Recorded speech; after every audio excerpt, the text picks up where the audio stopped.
休憩を解いて再開します。日程第5、施政方針を行います。町長より施政方針の申し出がありましたので、これを許します。町長。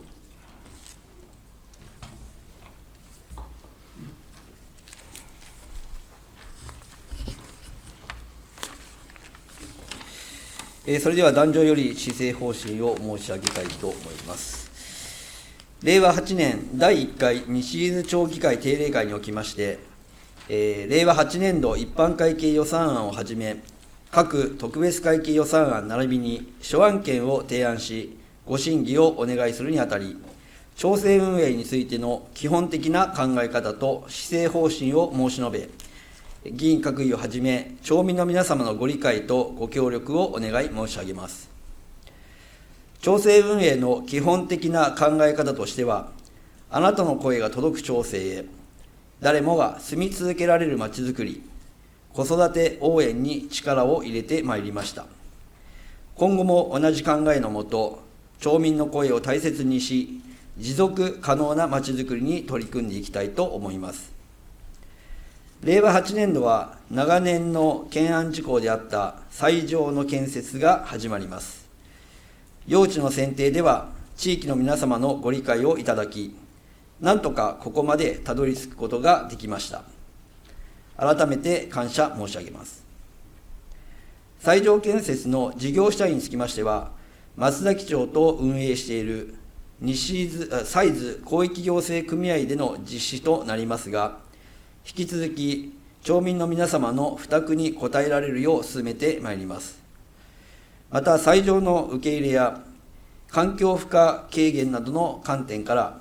ごみ処理施設の広域化に取り組んでまいりましたが、この度の一部事務組合の解散に伴い、状況としては進展が危ぶまれる状況にあります。しかし、私たちの生活に不可欠なゴミ処理をしなくていいという選択肢はありません。西伊豆町にとって何がベストなのかを今後も模索していきたいと思います。この問題には、現在のクリーンセンターの耐用年数の問題も絡んでおり、毎年高額なお金をかけ、修繕をしながら運営している状況にあります。近隣市町のように壊れてしまう前に結果を出さなくてはなりません。観光施設の整備も待ったなしです。令和5年度から行ってきた小金崎公園整備に関しては、令和7年度まで着実に行ってきました。令和8年度からは、堂ヶ島観光地エリア景観計画に着手し、多くのお客様にご満足いただける環境整備に取り組んでいきたいと思います。全国総観光地化している中であっても、選ばれる観光地として、多くのお客様をお迎えするとともに、地域の活性化の拠点にしていきたいと思います。私たちの直接的な生活に目を向けると、大手企業などからは、賃上げの声が聞こえてくる一方で、地方の実体経済としては、まだまだその恩恵に預かることはできていないと思います。特に年金に関しては、マクロ経済スライドが導入されているため、物価が上がったとしても、それに対応した受給額の上昇とはなっておらず、年配者の家計を圧迫している要因の一つとなっております。西伊豆町としては、令和7年末に国から通知があった重点支援交付金を活用し、新サンセットコイン1万ポイント分を2月1日現在、住民登録のある方に対して3月末までに付与をし、4月1日から順次ご利用いただけるようにいたします。また、残りの財源を活用し、実質消費税がゼロとなるよう 10% ポイント還元キャンペーンを一定期間実施し、家計の負担軽減と町内事業所の活性化に努めてまいります。国からの交付金を使い切った後は、令和7年度と同様に還元率を 5% として引き続き支援を継続し、皆様の生活に寄り添っていきたいと思います。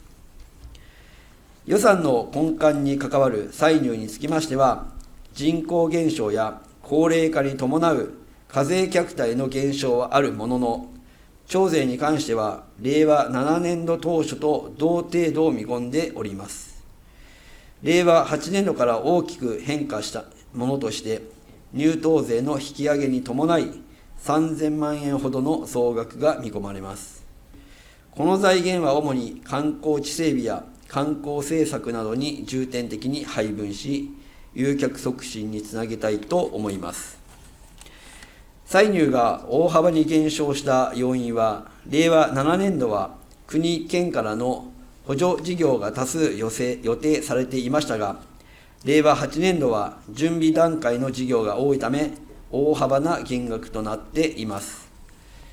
歳入不足を補う貴重な財源として、基金の運用を平成30年度から始めてきましたが、令和8年度においては、約5000万円の利息収入を得るところまで来ました。徴税収入の少ない町にとっては貴重な財源となりますので、引き続き適切な運用を行いたいと思います。歳出に関しては、令和8年度も歳出根拠をより明確にするなど、精査した上で予算を編成しました。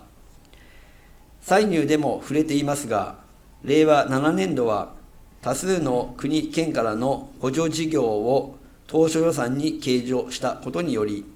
85億円という大型な予算となりましたが、令和8年度はふるさと納税の見直しや補助事業の減少、津波避難タワーの建設工事関係が改減したことにより、約77億円規模となりました。規模的には 10% ほどの減額となりますが、町にとって必要な事業はしっかり盛り込むとともに、優先順位をつけ、単年度での過剰な財政出動にならないようにいたしました。また、旧合併特例事業債が令和7年度で終了することを踏まえて、今まで以上に財政の規模には配慮をしています。個々の事業について、防災・災害対策についてでございます。突発的な地震津波から町民の命を守るために、津波避難タワーを今までに6基建設してまいりました。現在、西伊豆町で進めている200メートル圏内に高台を用意するという施策では、宇楠浜地区の整備を行うことで、避難困難区域が解消されます。令和8年度においては、用地を確定させ、購入し、必要な調査を行っていきたいと思います。避難誘導看板の設置に関しては、仁科、荒利と順次整備をしてきましたので、令和8年度は田子地区内に設置を考えております。外部との連絡手段については、緊急時における民間宿泊施設との連携強化のため、ビジネストランシーバーを貸与し、宿泊者への対応や、その後の避難場所となり得るかなどの情報共有を図ってまいります。防災意識の向上に関しては、令和8年度も各種団体と連携して、研修会への補助や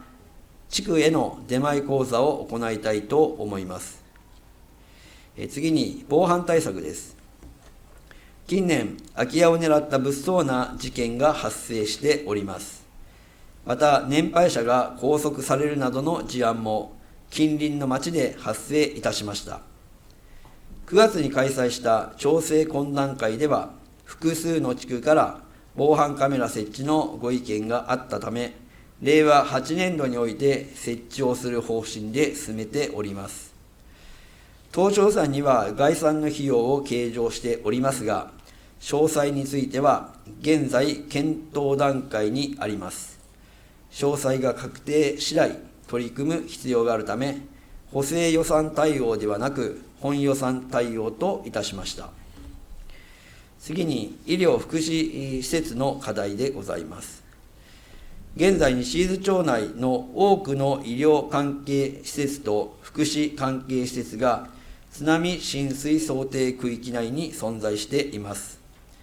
その多くが民間事業者であるため、行政が何かをできる領域ではありませんが、いざとなったときに手を打っておけばよかったとならないような対策が必要です。令和7年度末に委員会を立ち上げ、令和8年度においても情報の共有や今後の在り方についても連携する必要がありますので、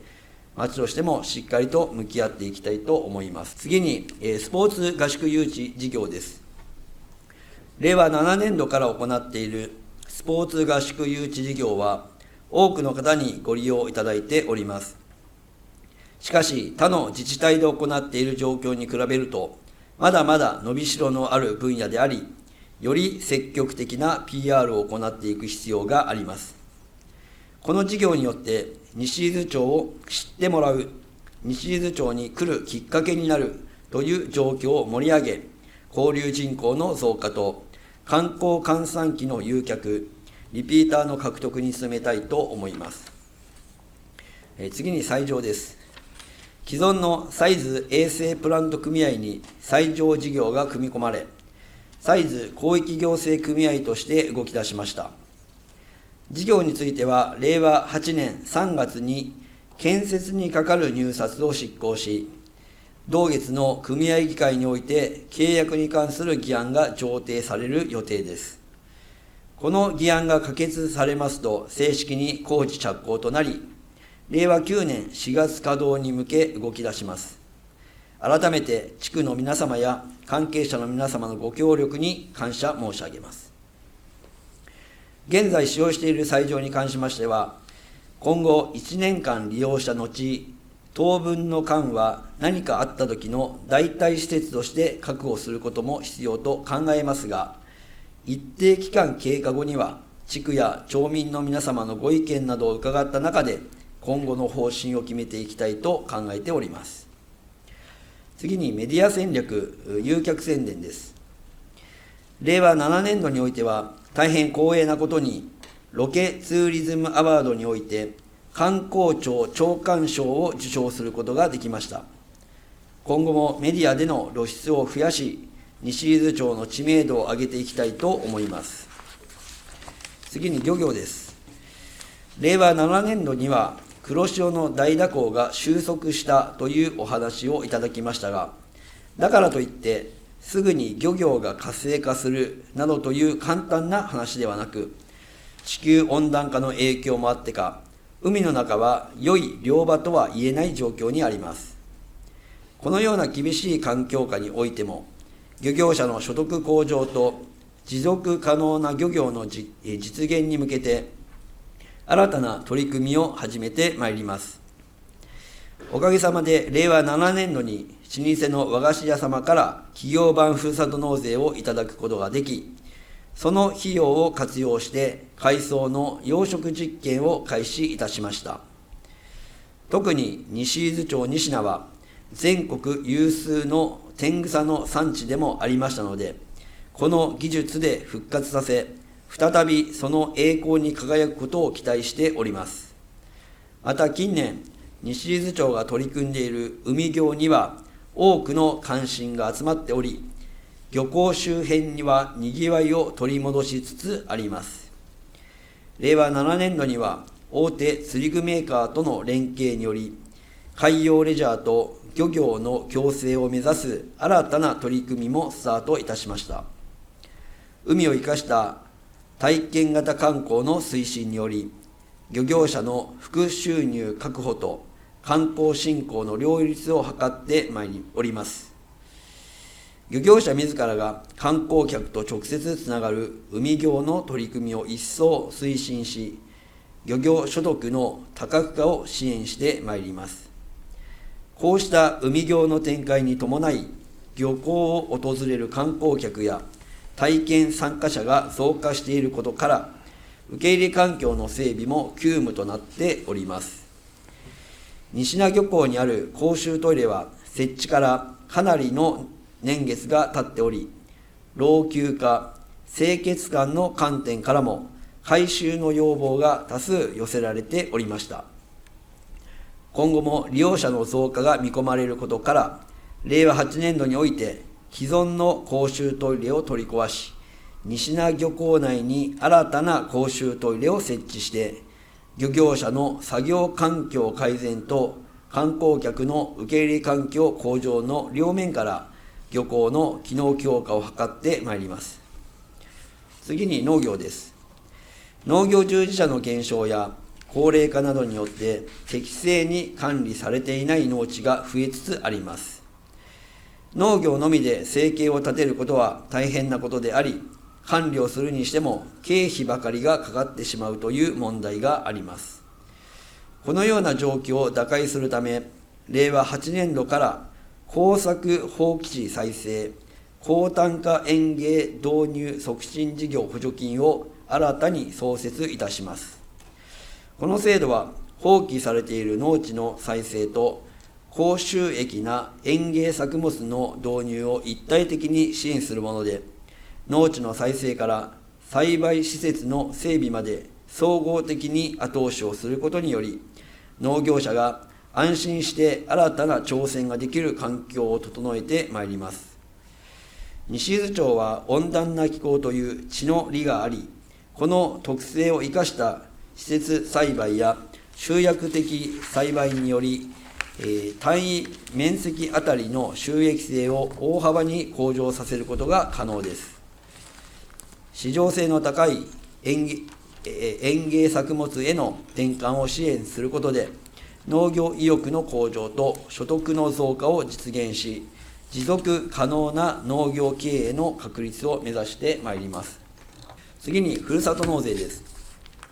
ふるさと納税に関しては、今後も制度改正が行われるという情報があります。過去の実績にとらわれることなく、現在の置かれている状況をよく理解し、少しでも多くの方に寄付をいただける環境を整えなければなりません。以前と同じように、役場の一事業として行うには限界があり、他の自治体でも行っているように、業務を外注し、業績の回復をすべく、令和7年度末にプロポーザルを行うところです。令和6年度末にもポータルサイトの運営に関するプロポーザルを行いましたが、町が求めていた提案内容と合致せず、契約には至りませんでした。結果として、既存の管理方法での対応となり、令和7年度も改善に向かうことができませんでしたので、再度外部にお願いをすることといたしました。ただ、町外業者への委託となる可能性もありますが、それ以上に得られる効果に期待をしております。次に、中学校です。中学校に関しては、令和7年度に西伊豆町、松崎町中学校統合推進協議会を設置し、令和8年度においては約8回の会議を予定しております。県も交え、サイズの子どもたちにとって最適な中学校の在り方を模索していきたいと思います。現時点では場所などを含め、詳細なことは一切決まっておりません。現在使用している西伊豆中学校の校内トイレに関しては、令和8年度に3フロア一斉に改修を行います。中学校の統合の議論を進める状況での大規模改修になりますが、現在の西伊豆中学校は津波浸水想定区域外にあるため、有事の際の避難所としても有効活用できるので、このタイミングでも改修をしたいと思います。次に、国際交流事業です。令和6年度から始めた国際交流事業の台湾への中学生派遣は、生徒、保護者からもさまざまな体験ができることに関して、大変良い評価をいただいております。一度他の国を見ることによって視野も広がりますし、日本の置かれている現状や他との違いを認識するとともに、今後の自分の進路や学びに関しての一助になってくれればと思います。令和8年度においても12人分の派遣費を計上し、派遣生徒の募集を行っていきたいと思います。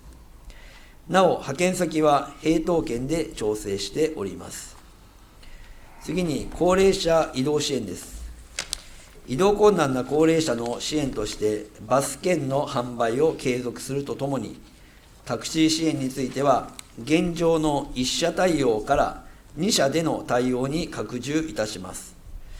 また、大総理で行っている支え合い西伊豆の活動を継続していただくとともに、令和7年度には、宇久須地区において実証実験を行ったところです。個人運転ボランティアに関しては、令和8年7月以降に実施し、その結果を踏まえ、令和9年度からの本格指導に向けた検証を進めてまいります。次に、職員採用です。職員の採用と雇用に関しては、ここ数年、大変苦労している案件です。少子化の影響や都市部での賃金上昇もあり、なかなか多くの方に採用試験を受けていただけていないのが現状です。ただ、職員が少ない中で、どうにかできる状況ではなく、今以上に職員数が減少していくと、住民サービスの低下を招くことも考えられますし、新規事業への対応ができないなど、チャレンジ精神が損なわれる恐れがございます。今までも採用試験の時期の見直しや、募集年齢の引き上げ、また職場環境の改善も行ってきましたが、今後はさらに職員の採用に向けた対応を積極的に行ってまいります。次に、堂ヶ島観光地エリアの景観計画です。西伊豆町の観光の顔でもある堂ヶ島周辺は、各事業所の皆様のご尽力があるものの、観光立町としてしっかりと整備をしていかなくてはなりません。令和7年度まで小金崎の整備を行ってきましたので、令和8年度から着手したいと思います。まずは国、県などと連携するために、1年間をかけて堂ヶ島観光地エリア景観計画などを策定し、複数年にわたって事業を展開してまいります。次に、地域要望道路整備です。月の浦川の暗渠化工事に関しては、令和7年度事業を実施しており、一部繰り越しをしながら、引き続き令和8年度に残り区間の整備を行ってまいります。地域の方におかれましては、通行止めをしなければ工事が行えないため、大変ご迷惑をおかけいたしますが、ご理解、ご協力をお願いしたいと思います。田子地区内の道路舗装に関しては、田子橋から田子隧道までの区間を行います。宇久須地区の大楠線に関しては、令和7年度も舗装の打ち替えを実施しておりますが、残りの区間を令和8年、9年度の2年間をかけ実施をする予定です。荒利地区内のバス通り浦上八木線では、道路に覆いかぶさっている木々の予防伐採を行います。西名地区では、漁業の項目でも触れましたが、西名漁港に公衆トイレの新設、浜野端線の改良工事などを行います。その他、小規模な要望に関しては、随時対応をしてまいります。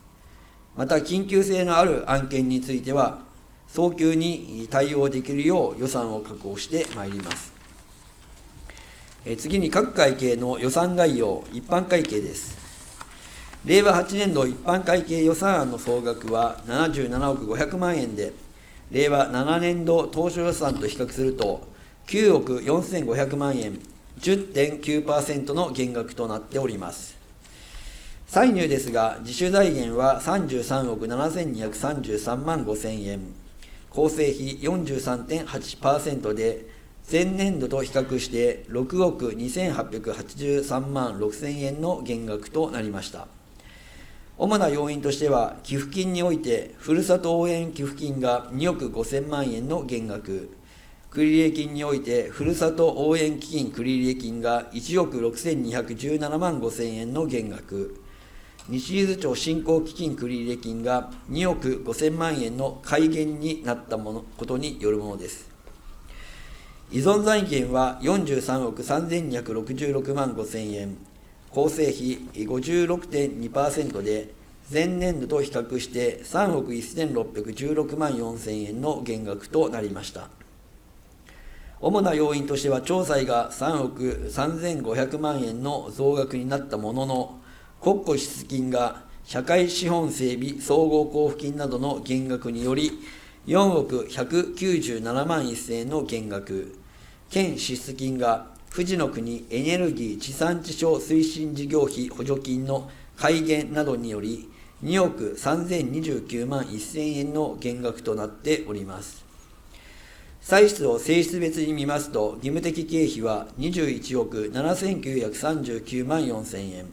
構成比 28.3% で、前年度と比較して3586万1000円の減額となりました。主な要因としては、交際費において、償還終了に伴う地方債元金償還金の減額によるものです。投資的経費は7億4798万2000円、構成比 9.7% で、前年度と比較して10億5423万6000円の減額となりました。主な要因としては、道路改良工事や漁港維持管理工事、木質バイオマス発電施設整備、津波避難タワー整備などの建設事業の減少によるものです。その他経費は47億7762万4000円、構成比 62.0% で、前年度と比較して1億4509万7000円の増額となりました。主な要因としては、補助費等において、新斎場建設に伴う歳出広域行政組合負担金などの増額によるものです。今後も社会情勢を見極め、緊急的な支出が必要となった場合でも、即時対応できる体制を取りつつ、健全な財政運営に努めてまいります。次に、国民健康保険特別会計です。令和8年度国民健康保険特別会計予算案の総額は、12億400万円で、令和7年度当初予算額12億800万円と比べて400万円、0.3% の減額となっております。歳入の主なものは、保険税1億4345万円、県支出金9億1410万2000円、繰入金1億3299万2000円となっております。歳出の主なものは、保険給付費8億9964万4000円、国民健康保険事業費移納付金2億2784万9000円、保険事業費2403万4000円となっております。今後も医療費の動向を見極めながら、税収の確保を図り、医療費適正化の推進、生活習慣病を中心とした重症化予防対策、各種検診や保健指導の充実に努め、より適正かつ安定的な国保事業の運営に努めてまいります。次に、後期高齢者医療特別会計です。令和8年度後期高齢者医療特別会計予算案の総額は3億6000万円で、令和7年度当初予算額3億4600万円と比べて1400万円、4% の増額となっております。歳入の主なものは、保険料1億4450万5000円、一般会計からの繰入金2億1514万5000円となっております。歳出の主なものは、後期高齢者医療広域連合納付金3億5524万5000円です。内訳は、保険料等負担金1億4451万6000円、保険基盤安定負担金4939万4000円、事務費負担金815万2000円、療養給付費負担金1億5318万3000円となっております。今後も医療費適正化の推進、高齢者の保険事業と介護予防の一体的実施事業の充実に努めてまいります。次に、介護保険事業特別会計です。令和8年度介護保険事業特別会計予算案の総額は14億1000万円で、令和7年度当初予算額14億800万円と比べて200万円、0.1% の増額となっております。歳入の主なものは、保険料2億320万円、国庫支出金3億5466万円、支払基金交付金3億5036万7000円、県支出金1億9589万6000円、繰入金2億9661万5000円となっております。歳出の主なものは、総務費5115万5000円、保険給付費12億6939万4000円、地域支援事業費6164万9000円、諸支出金2150万5000円となっております。介護サービスにかかる経費、給付費はおおむね第9期介護保険事業計画で見込んでいたとおりに推移しております。しかし、令和8年度は介護職員の処遇を改善するため、国の臨時の報酬改定プラス 2.03% が行われることから、その影響で約2000万円ほどの介護保険料が不足する見込みです。この不足分については、これまで積み立ててきた介護給付費と支払い準備基金を取り崩して補填します。なお、今後さらなる介護報酬の引き上げや、町単独の新規サービスを実施した場合、給付費は増加し、介護保険料の見直し、引き上げを検討せざるを得ない状況になります。そのため、町としては、引き続き介護予防事業の充実や、必要なサービスが適切に利用されるよう、給付の適正化を進め、介護保険制度を安定的に運営できるよう努めてまいります。次に、水道事業会計です。水道は日常生活に欠かせない重要なライフラインであり、利用者の立場に立ったより安全、安心、安定した水の供給を目指していく必要があります。少子高齢化、人口減少により、水道収益は減少傾向にある中、令和6年度中に水道料金を改定したことから、約2200万円の収入増となりました。令和7年度は、水道ビジョン、経営戦略の見直しを行いました。令和8年度は、各水道施設の総排水管耐震化に重点を置いた予算編成となっております。相対的な予算規模を示す収益的収入と資本的収支の合計額は5億2951万7000円で、令和7年度当初予算額4億113万9000円と比べて1億2837万8000円、32.0% の増額となっております。単年度事業分の収益的収支は2451万2000円の利益を生ずる予算となっております。次に、温泉事業会計です。温泉は西伊豆町にとっての基幹産業であります観光業に欠かせぬ大切な資源であり、地域全体の貴重な財産であるとも言えます。物価高騰などの社会状況下で、観光事業経営の今後の見通しも不透明であり、温泉収益の減少が懸念される中、燃油価格高騰による動力費の増加と、設備老朽化による修繕費の増加は、温泉事業経営不安定化の要因になっていることから、計画的な設備投資を行い、経費削減に努めます。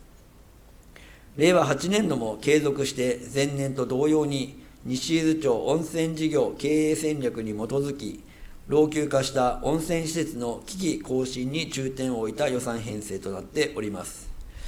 相対的な予算規模を示す収益的収入と資本的収支の合計額は1億5563万1000円で、令和7年度当初予算額1億3981万2000円と比べて1581万9000円、11.3% の増額となっております。単年度事業分の収益的収支は10万1000円の利益を生ずる予算となっております。以上、壇上での施政方針を終わります。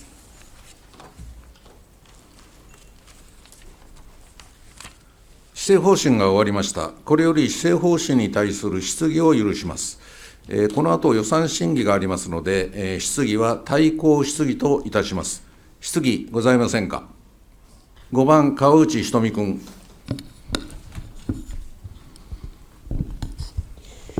私からは2点質問したいと思います。まず3ページの医療福祉施設の課題についての記載なんですけれども、この考え方がどうなのかなと思ったんですが、津波浸水想定区域内に、医療施設と福祉施設があるんですが、その多くが民間事業者のため、行政が何かをできる領域ではありませんがっていうところ、これ、確かに民間事業者なんですけれども、本来、防災計画は町民の、入居者さんたちは町民が結構多くいるんですけれども、そういった方たちのために、要するに行政が何かをできる領域ではありませんがじゃなくて、やるべきだということの認識に変わったということでよろしいんでしょうか。町長。はい、この件につきましては、過去の前況でもお話をさせていただいているかというふうに思いますし、もしかしたら以前の一般質問でお答えをしているかというふうに思いますけれども、私たちはですね、行政でございますので、ここに書いてあるように、当然、民間は民間でおやりになるのが一番いいというふうには思います。ただ、そうは言っても、浸水想定区域内にある状況で、有事が起こった際には、当然、逃げることができません。なので、町が何か手を差し伸べてでも、何とかしたいというふうに、私は皆さんにお伝えをさせていただき、議員の皆さんのご意見をいただけるように、議長の方で取りまとめをいただいてですね、個々のご意見は見させていただきました。ただ、その中には、やはり民間だろうと、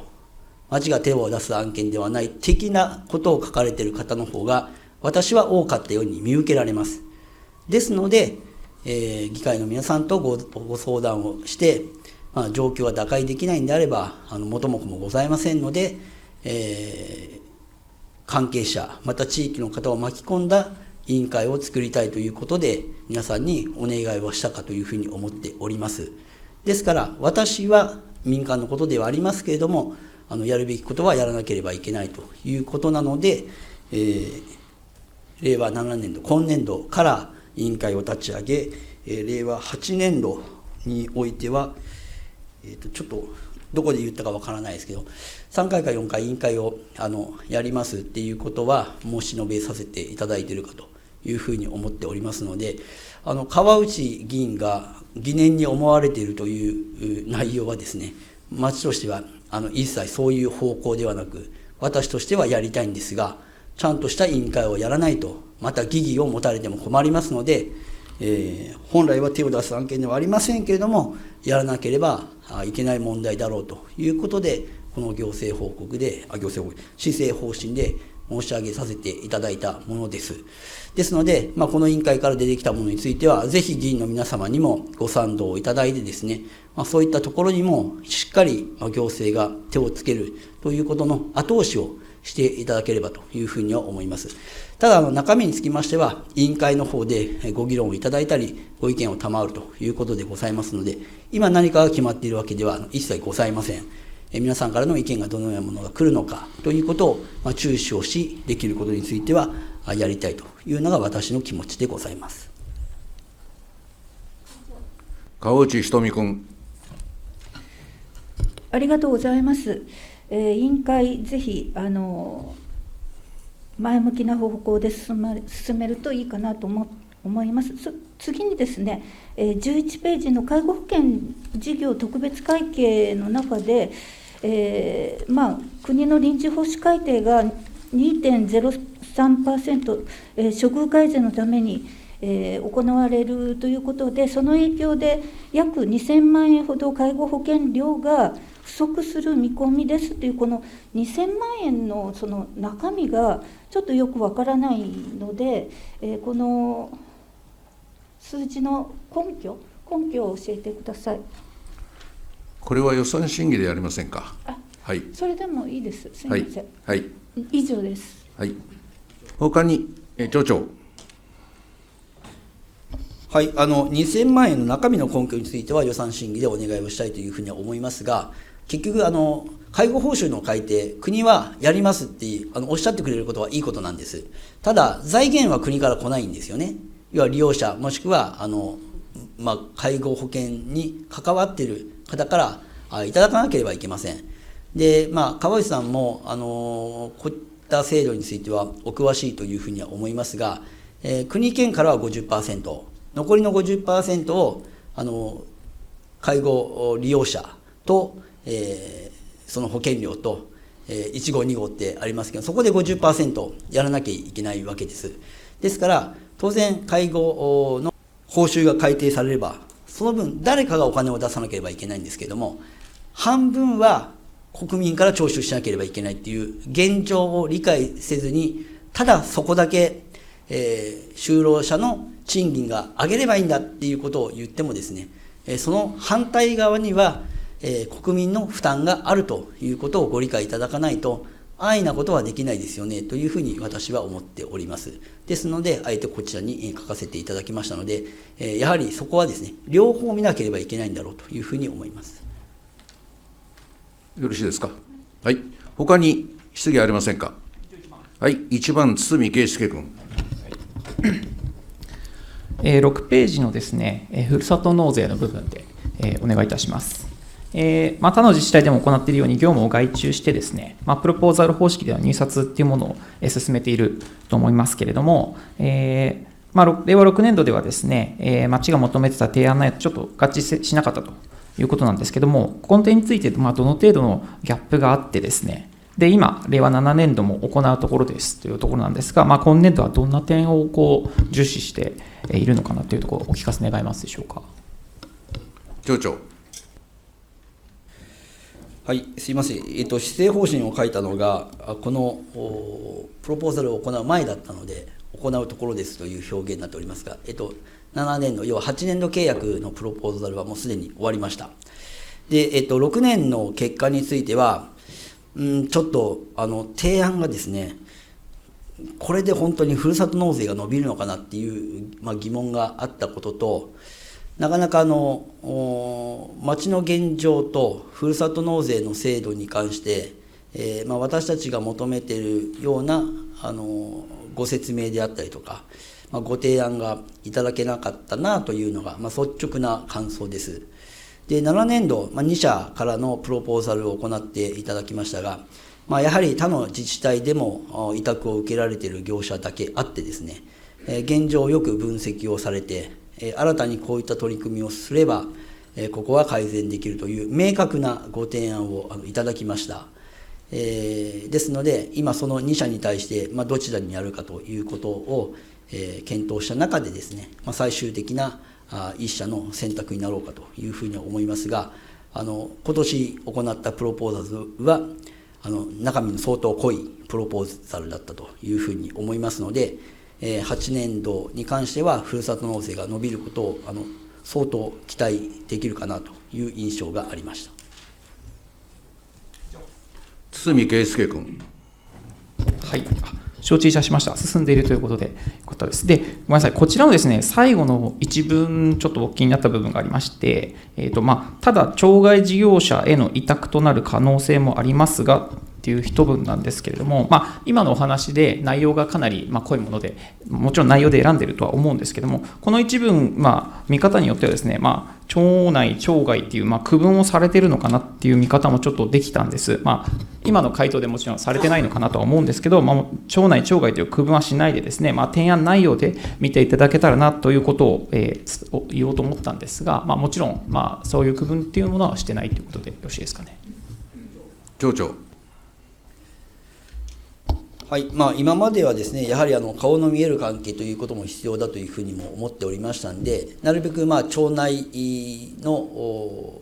関係者とか、そういった方にいろんなこともお願いをして、ご提案をいただいてたという経緯があります。で、逆にそれをやることによって町内に一応就業場所っていうのもですね、少なからず確保されているという面もありましたので、今まではあまり町外にそういったものを出してっていうことは思っておりませんでしたが、やはり状況にはもう限界がありますので、それはもう町内にこだわっている場合ではなくて、町外にも目を向けて広い視野でまず公募して、でそしてご提案をいただこうということで、今回に関しては町内町外限らず公募させていただきました。でここに書いたのは結局そういう状況でございますので、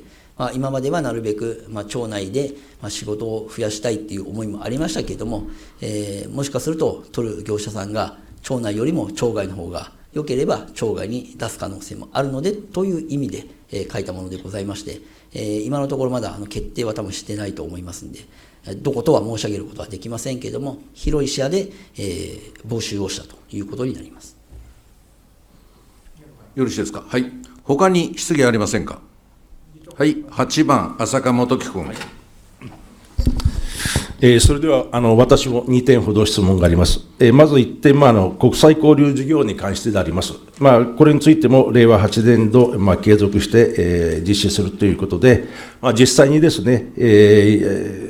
現地に行って、見聞を広げることはいいことだと思います。でなおかついいなと思っているのは、いった、生徒がですね、全生徒の前で、報告をして、いろんな、ことを、お知らせしているというのはいいことだなとは私も思っております。その上で相手の質問なんですけれども、西伊豆町には、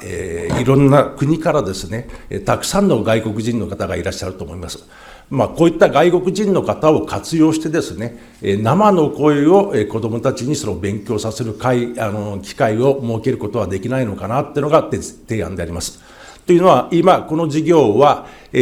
基本的には中学生なんですけれども、仮に小学生も対象にした場合にですね、そういった海外の様子を聞いて、中学校になったら、これが継続できるかどうか分かりませんけれども、海外に実際行くこともあるんだよっていう、その裾野の広がりをですね、そういったことで持てるのかなと思って、そういった考えでありますけれども、町の考え方についてお伺いします。町長。はい、西伊豆町の国際交流事業は小学生ではなく中学生でございます。で、観光客の方と、交流をするということに関しては、別に私は否定をするものではありません。ただ、観光のお客様がどういった方かっていうのがわからない状況ではなかなか難しいんだろうというふうには思いますので、ご提案はご提案としてお聞きはしておきますけれども、やはり子どもたちと触れ合うには、それなりの情報がこちらとしてもないとなかなか難しいんではなかろうかというのが今お聞きした率直な意見です。別に否定はしませんが、私はそのように思ったということです。浅香元樹君。町長、私の質問はですね、観光客との交流じゃなくてですね、地元に、勤めている方ですとか、いらっしゃる方がいますので、そういった方の、との交流ということで、それから、この派遣自体は中学校の派遣授業だと思うんですけれども、そういったことであれば、小学校のその勉強の機会にもなるんじゃないかということの質問ですけれども、いかがでしょうか。町長。小学校を含めて中学校3校ありますが、すべてに ALT を1人置いておりますので、別に町内在住の外国人の方が来られなくても、今現状としては海外の方と接する機会というのはすでに作っております。なおかつ町内在住の方ということになれば、先ほども申し上げましたように、どういった方なのかということが分かってですね、子どもたちの触れ合いの場というところの提供にその方もご賛同されるということであるならば、別に拒むものではございませんが、これは学校関係者のご意見を聞かなければ、ただ一議員の提案だけで物事を進めてよい案件ではないというふうに思いますので、この後については教育委員会の方で検討してどのようにされるかということについては、担当部局にお任せをしたいと思いますけれども、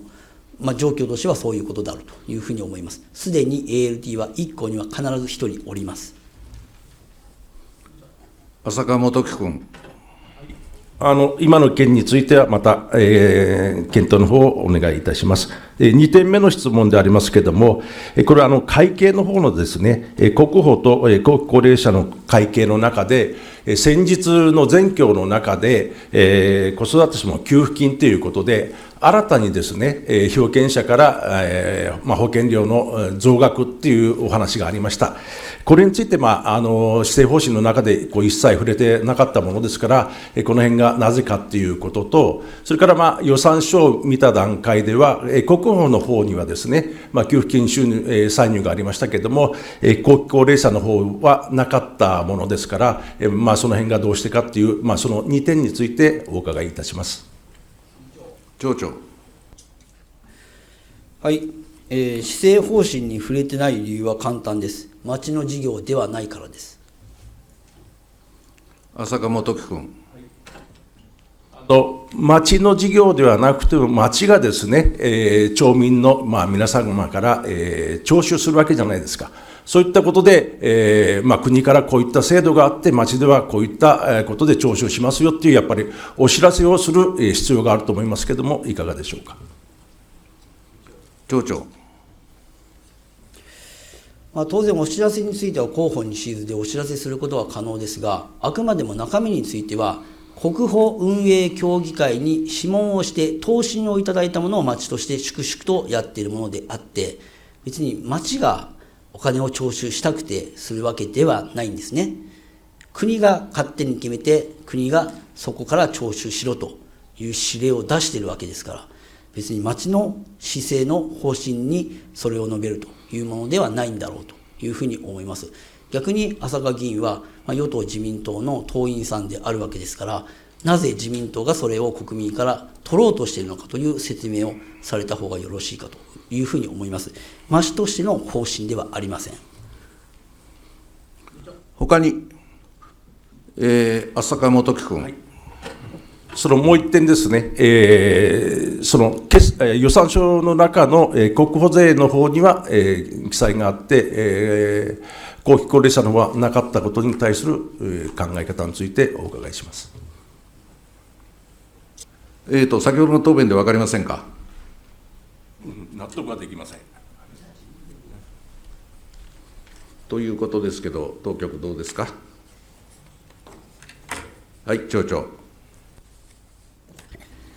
はい、町がですね、そういった方針を立てて、皆さんから徴収をするんであれば、当然、施政方針に書かなければいけないと思いますし、そういった説明をしなければいけないと思いますが、あくまでもこれは国が決め、国がそこから料金を取れという指令を出しているわけですよね。ですから、本来、町が説明すべき案件ではないわけです。で、これは消費税も同じですけれども、じゃあ、お店がですね、お客さんから消費税を取るときに、なんで消費税を取るんだっていう説明は当然されないと思うんですよ。この国が制度で決めてくるわけですから。それと同じことを町に求められましても、それは説明はできません。国に申し上げてください。はい、他にございませんか。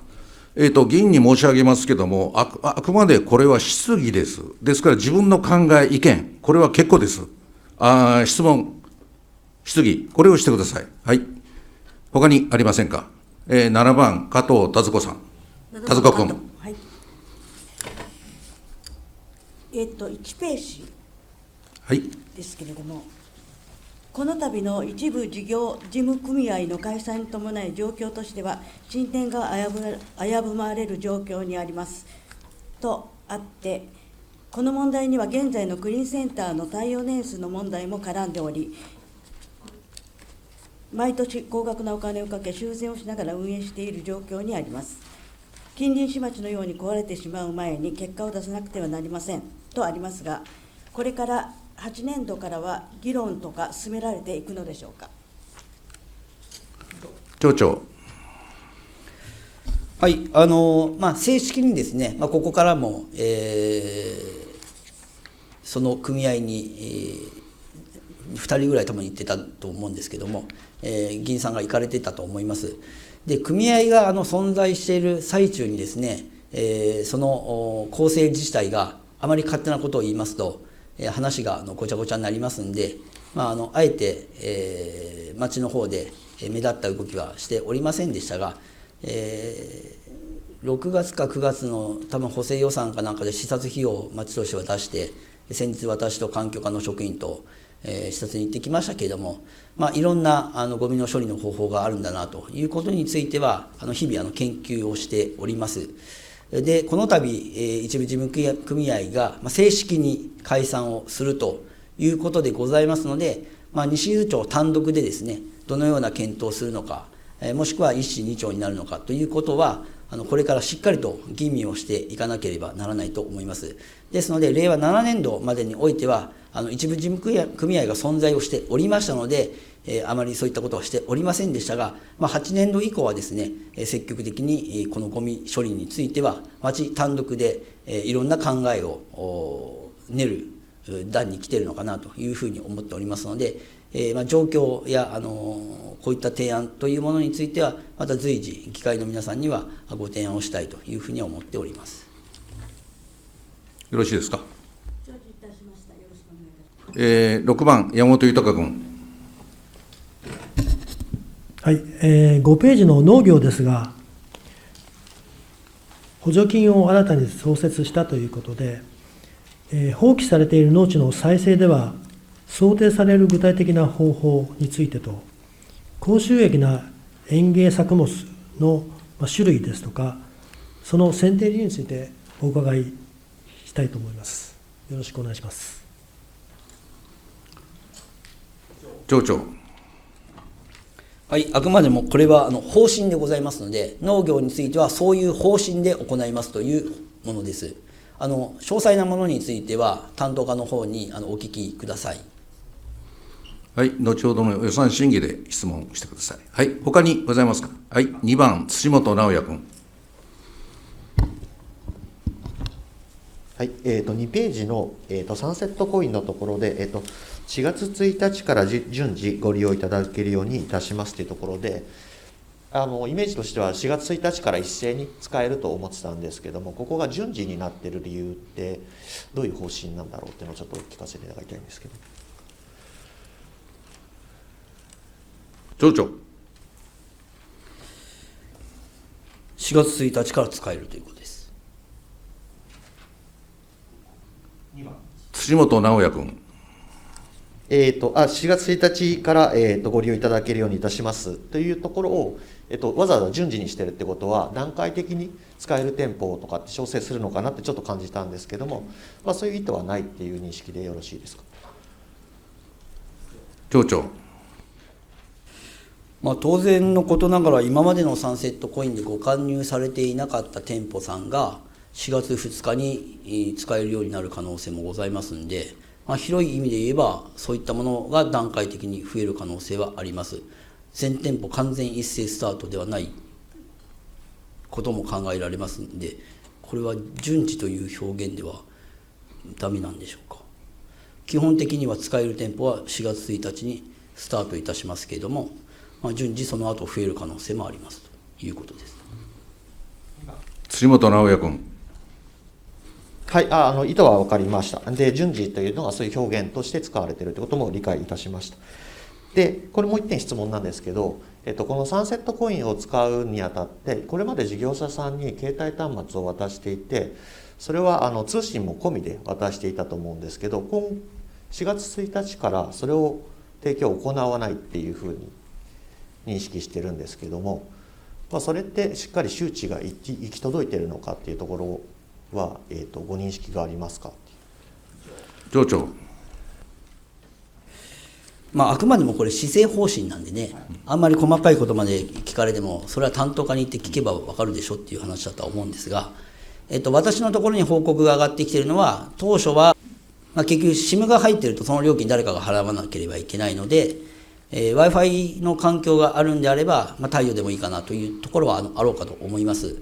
ただ、なぜこれ貸与をしたかっていうと、その当時まだガラケーの方がいらっしゃって、スマホ対応ができない店舗があったので、あるならばもう一斉に出した方が、加入店舗も増えるだろうということで、お出しをした経緯がございます。ただ、現時点においても、商店主さんの自分の携帯をお使いになって、スマホの中にアプリをインストールして、チャージも、そういったものも一切できるという状況に今なりつつございますので、新たなものを導入するにあたっては、基本的には個人、もしくは自分の Wi-Fi を使っていただいて、物は貸与でいいだろうというふうには思ってはおったんですが、ちょっとシステム上、私たちの町が思っていた状況にはちょっとなかったものですから、今、担当課の方で、住民の方、また商店主さんにご不便がならない方法は何かということで、今、検討している最中です。で、店舗については、2月ももしかしたら説明に回っているかもしれませんが、3月中、基本的には導入していただける全店舗に、紙を送るではなくて、職員がしっかりと言って説明をした中で、事業が開始できるようにお話をしてご説明をするという段取りになっておりますので、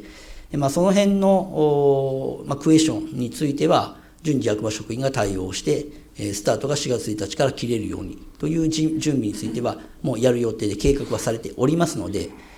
議員のおっしゃったような不明な点については、その場で解消できるんだろうというふうには思っております。私の方から担当者の方に指示を出しているのは、店舗も住民も困らない状況でスタートするように最善を尽くすようにというふうに伝えてございますので、多少の不備はもしかしたらあるのかもしれませんけれども、極力うまくスタートできるように努力はいたします。今、町長からありましたけど、これ、施政方針ですんで、対抗質疑、あくまで対抗質疑。で、質疑ですから、自分の考えは不要です。質問をしてください。他にありますか。はい、9番、中田義恵君。私も5ページのところの農業のところを伺いたいと思います。今、議長が自分の意見は述べるなとおっしゃいましたけれど、こうやって戦争が起きてくると、やはり農業は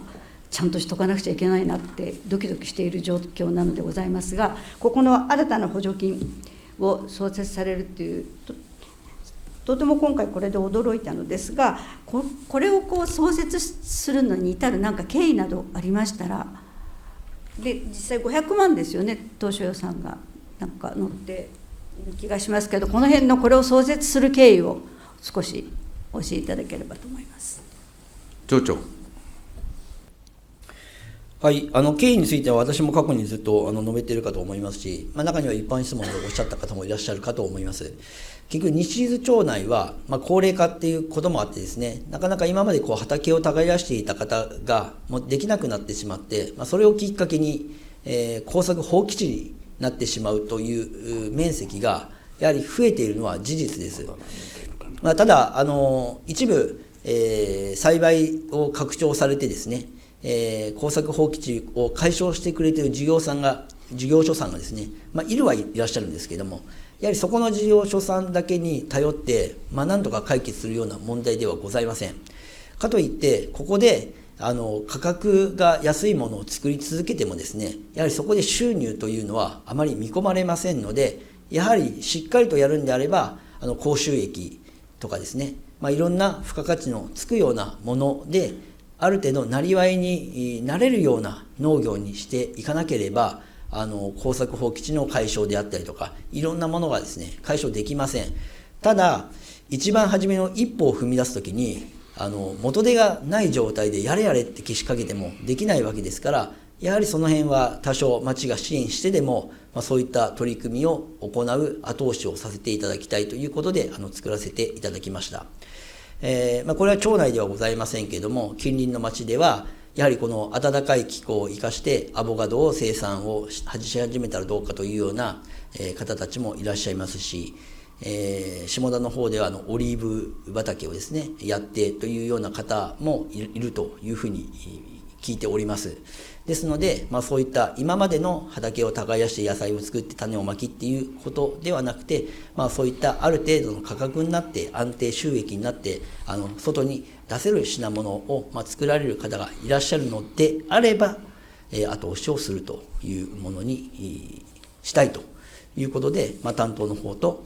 議論した結果、今回この予算に載せたというものでございます。よろしいですか。はい。他に質疑ありますか。はい。土本直也君。はい、3ページの、避難タワーについてですが、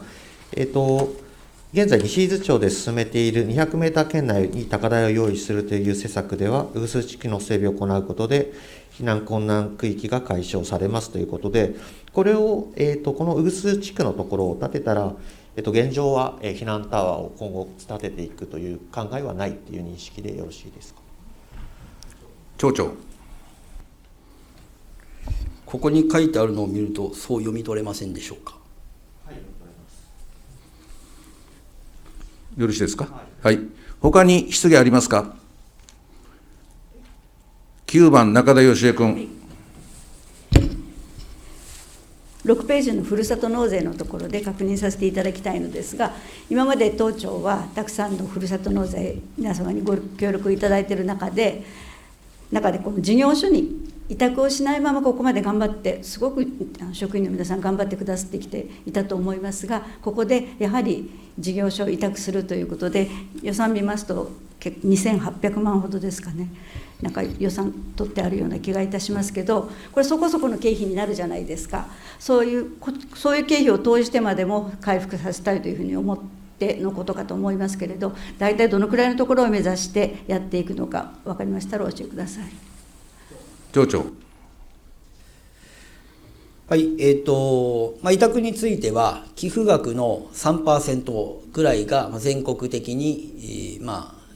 標準なのか分かりません。逆に 3% だと安いねって言ってくれるところもあるかもしれませんけれども、大体そのぐらいでございますので、ふ